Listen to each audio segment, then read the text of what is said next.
আছে 4125 টাকা। এটা রুপি স্যার। কোথায় রুপি লেখা আছে? এটা পুরাটাই রুপি স্যার। কোথায়?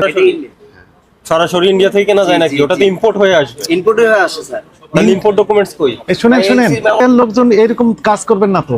পাকিস্তানের লোক এই কাজগুলো করবেন না, এই অপকর্ম আপনি করবেন শুধু। আপনার কি বিশ্বাস করবেন এনার কথায়? এখন কেউ বিশ্বাস করবে না। যারা এটা কি আপনি আনছেন নাকি ওই যে কার কথা বলছেন সে আনছে? না, অন্য কারো তো নাম নাই। না, এটা তো আপনি দিলেন আমাদের। জি জি। আপনার ক্যাশ পাবো বইটা বের করেন। এই যে আছে আপনার এখানে। দোকানে ক্যাশ পাবো বের করেন। মিরানা সাদা এটা কত বিক্রি করেন কত? মিরানা সাদা যেটা ওটা বিক্রি করেন কত? 900 14900 কই মিরানা 4125 টাকা লেখা ছিল তার। 125 4,000 টাকার কাপড় 14900 কিছু নাম লেখা কি নাই। এটা?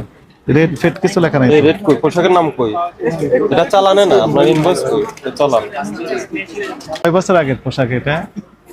প্রমোশন নাই যে আপনার সংগ্রহের পরে আসে। সবাই ভারতে পরে মানে এই বছরেই আসছে। এখন তো এলসি তো বন্ধ আছে ইন্ডিয়া থেকে। আপনি কিভাবে নিয়ে আসছেন? এলসি বন্ধ আছে, তুমি আসছে তো স্যার। এই যে দেখেন তো। এখানে আছে তো, পেপারস আছে তো। পেপারস নেই তো। পাকিস্তানি গুলো দেখান তো এখন দেখি। মিরানা কত বিক্রি করেন? মানে ইন্ডিয়ার তলে নেই। না না কোনো কই পেলাম না। কিছু নেই। ওনার ইনভয়েসের নামে তো না। মিরানা সাদাটা দেখান। তৈরি পোশাক, আপনি দেখাবেন এই বেল অ্যাক্টিভ, রেড টেড কিছু লেখা নাই তো। চালানে তো ওটা লিখবেই না। হ্যাঁ, Invoice কিছু হলো- লেখা নাই, কোথাও দাম দেখাতে লেখা নাই। পারবেন